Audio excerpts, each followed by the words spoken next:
नमस्कार, आप देख रहे हैं ग्रामीण स्थान और मैं हूं आपके साथ जितेंद्र।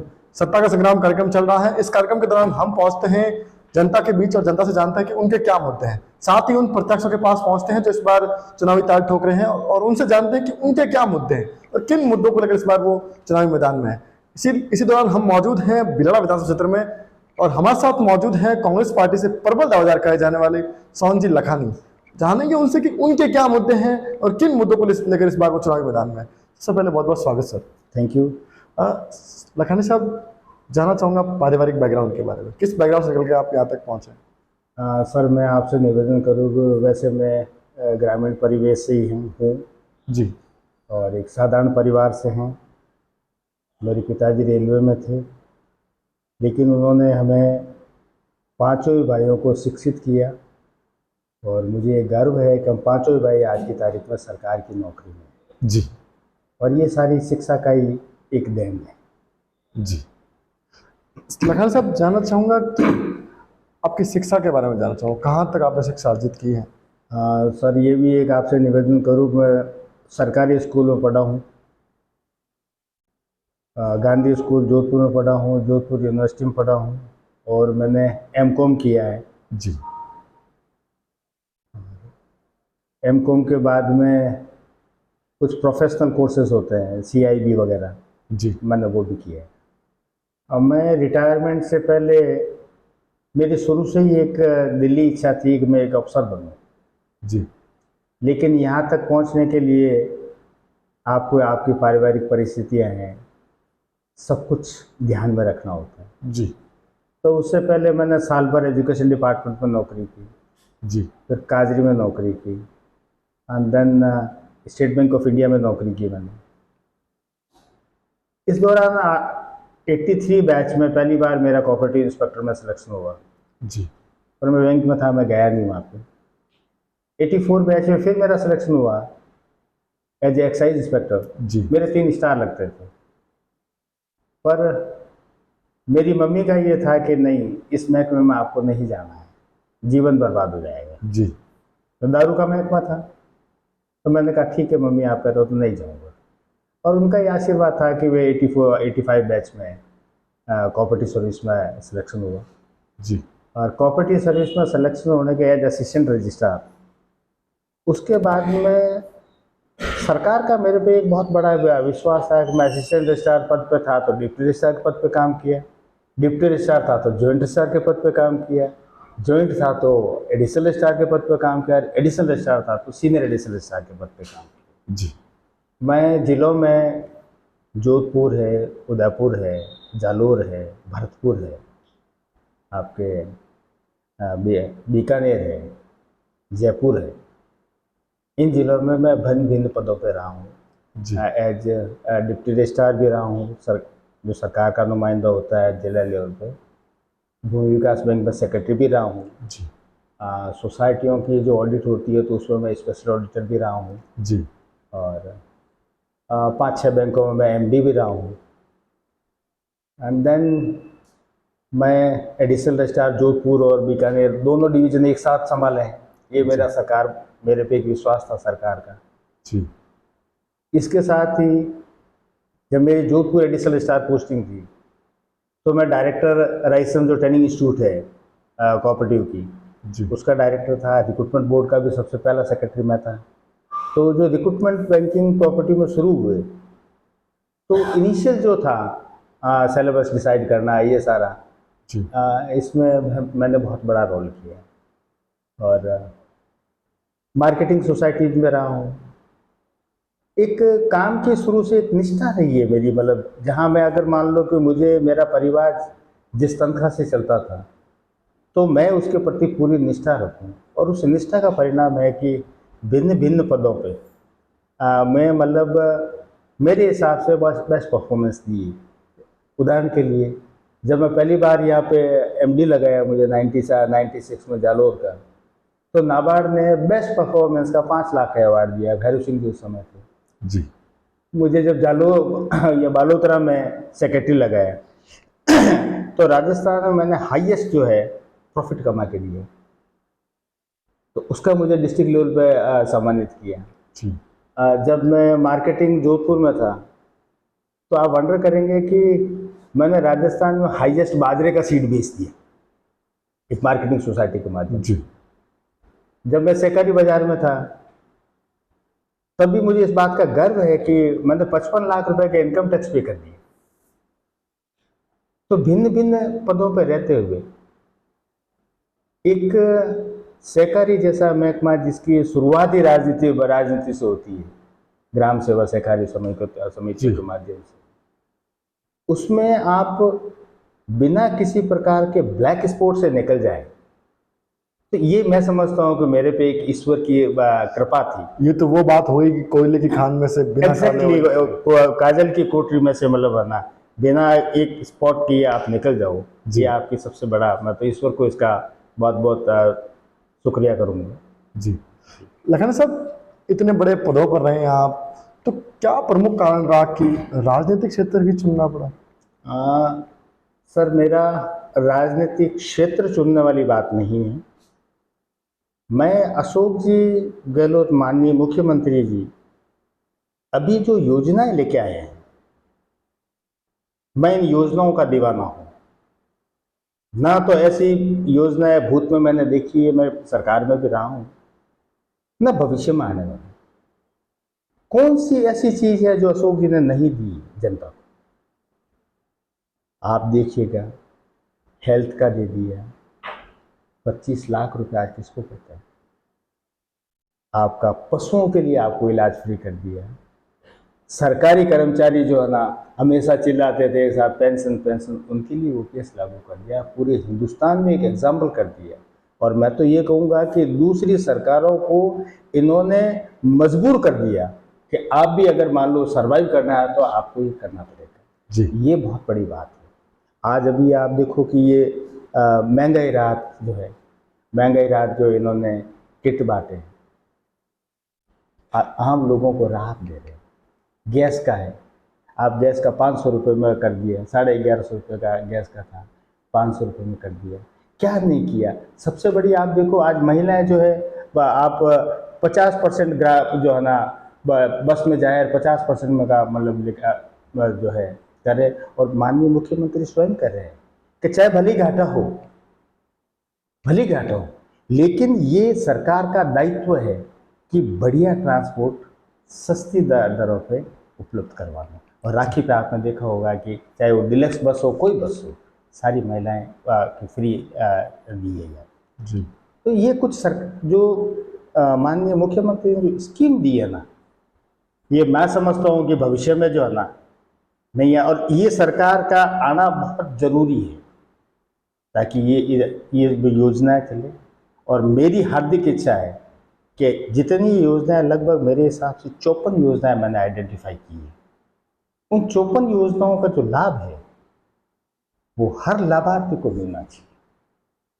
और यदि ये हर लाभार्थी को मिलता है तो विकास की वैसे अनंत संभावना है। हम चांद तक अभी तक पहुंचना बाकी है। विकास की कोई ये नहीं विकास ही अंत हो जाता है, अनंत संभावना है। वापस से मुख्यमंत्री बनते हैं, कांग्रेस की सरकार आती है, तो मैं दावे से कहता हूं कि हर चेहरा जो है ना गुलाब की तरह खिला दिखेगा आपको जनता का। जी। तो ये मेरा एक सोच थी कि जो अशोक जी कर रहे हैं, ऐसा मुख्यमंत्री आ नहीं सकता। आज आप 3 बार मुख्यमंत्री बने, कोई इन पे इतना सा भी दाग लगा सका है? नहीं लगा सका, क्योंकि गांधीवादी विचार, इनका दर्द है, एक गरीब का दर्द है, और उस गरीब के दर्द वहाँ तक ये लोग सोचते हैं। और वही सोच जो है ना मुझे बहुत प्रभावित किया है इन्होंने, कि मैं भी एक बार जो है ना आऊँ, इनके साथ इनकी योजनाओं को क्रियान्वित करने में अपना सक्रिय सहयोग दूँ, और जितना हो सकता है कि सरकार किसी भी सूरत में सरकार को वापस लेके आऊँ। और बेसिकली राजनीति में आने से पहले भी मैं शुद्ध रूप से कांग्रेसी रहा हूँ और जीवन पर्यंत रहूँगा। जी। जी। लखन साहब, आपने गहलोत साहब के कामकाज गिनाए, आपने अपना प्रमुख कारण भी ये गहलोत साहब की योजनाओं को बताया, लेकिन कहीं ना कहीं विपक्ष का आरोप है कि ये तो चुनावी रेवड़ियाँ बांट रहे हैं। कहाँ गए थे 5 साल पहले जब मुख्यमंत्री बने थे? कुर्सी बचाने के चक्कर में पूरे 4.5 साल निकाल दिए। जब 6 महीने चुनावी वर्ष आया तब इनकी ये चुनावी रेवड़ियाँ शुरू हो गई। इसके बारे में क्या कहना है? मैं सिर्फ एक ही बात कहूँगा, अगर ये चुनावी रेवड़ियाँ हैं तो गैस का जब 500 रुपये इन्होंने किया, फिर मध्य प्रदेश में क्यों किया? वहाँ तो बीजेपी गवर्नमेंट है ना, क्यों किया? वो क्या चुनाव रेवड़ी नहीं है? वो भी चुनाव रेवड़ी, उसे क्या चुनाव रेवड़ी कहोगे?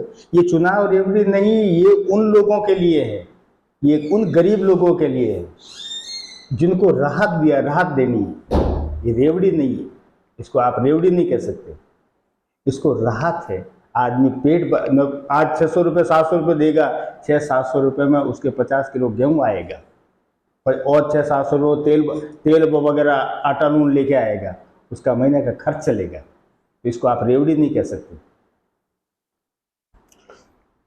लखानी साहब, आपके अब राजनीतिक जीवन से हट करके बात करें या आपके जो अफसर लाइन थी, ऑफिशियल लाइन थी, उससे हट के बात करें, आपने अपने जीवन में कौन कौन से बड़े सामाजिक कार्य किए जिन कार्यों को आप ग्रामीण राजस्थान के माध्यम से बिरला की जनता को गिनवाना चाहेंगे? मैं 2004 की बात है, पहली बार मेघवाल समाज का एक सामूहिक विवाह करना था। तो हमारी 4-5 लोगों की टीम थी, तो सोचा यार एक सामूहिक विवाह हमें करना चाहिए। और चूँकि पहला सामूहिक विवाह था जिसका हमें कुछ भी आइडिया नहीं था, 71 जोड़, पहले चीज़ तो एक सामूहिक विवाह के लिए तैयार कौन हो कि साहब वहाँ जा रहे हैं, ठीक है, बदनामी मिलेगी कि घर पे मतलब था नहीं कि आपने जो सामूहिक विवाह में वहाँ शादी की।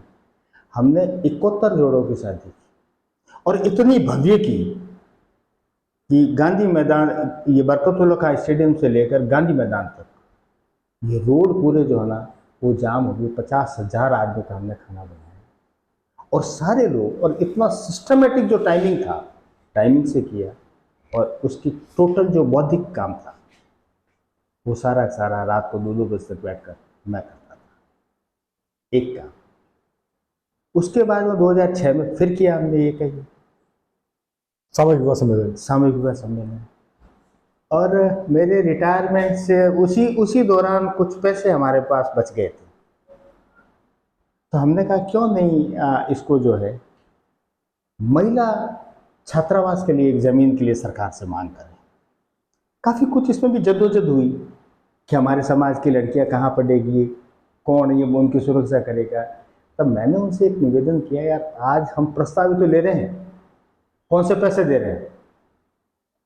और वो प्रस्ताव लिया 5 बीघा जमीन सरकार से जुडिशियल एकेडमी के सामने, मात्र 4,86,00,000 में।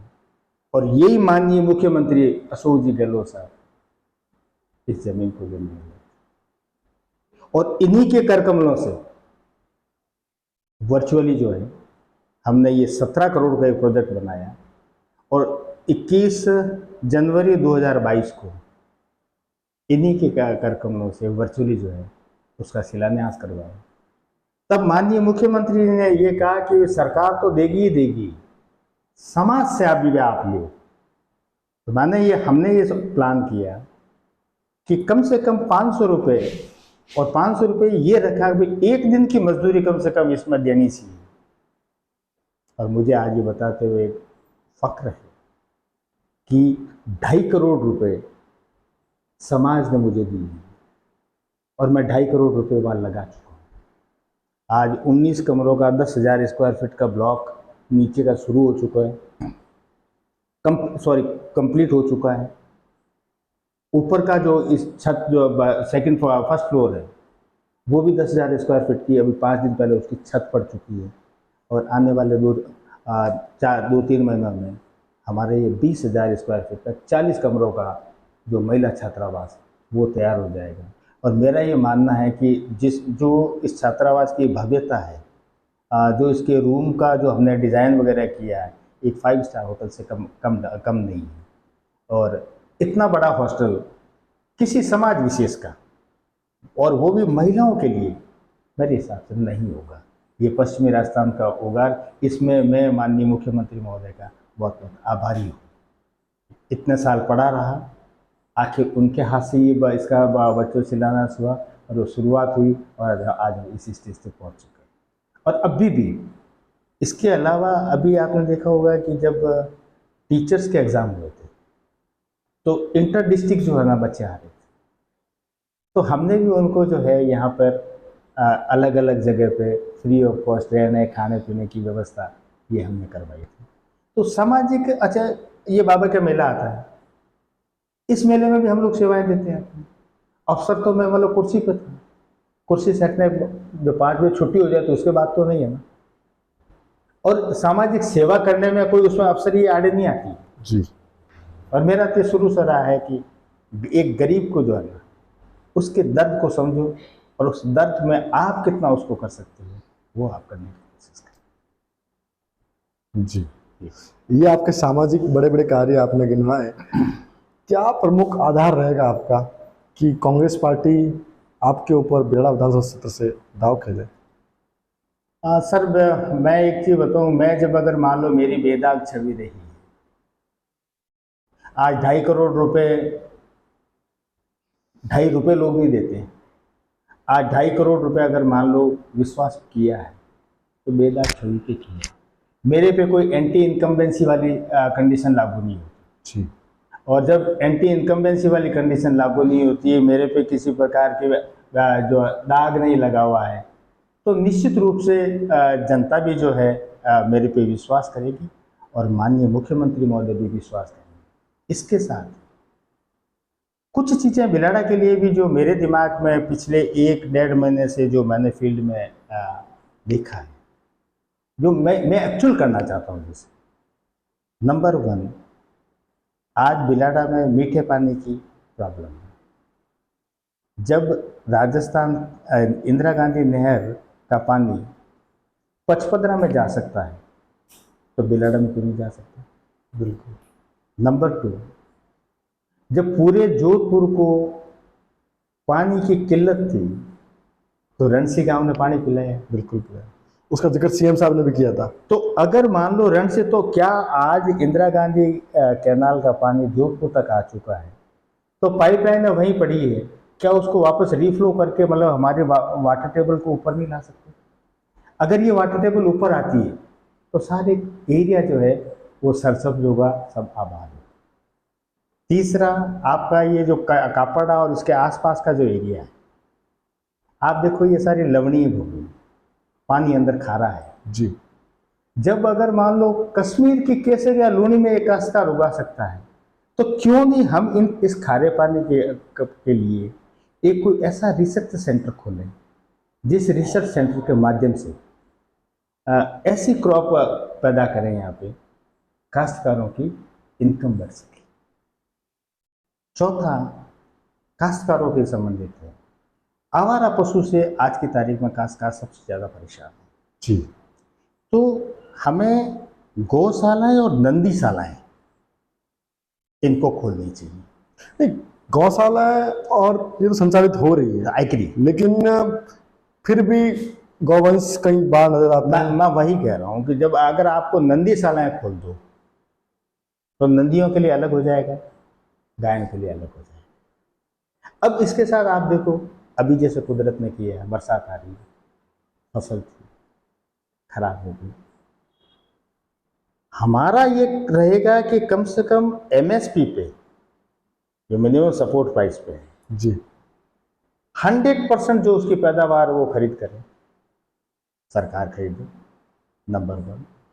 नंबर 2, अब हमें माननीय मुख्यमंत्री महोदय ने जो जिले घोषणा की है तो सरकार उनके पास जा रही है, आपको सरकार के पास आने की जरूरत नहीं, आपकी सुविधा के लिए सरकार वहां जा रही है।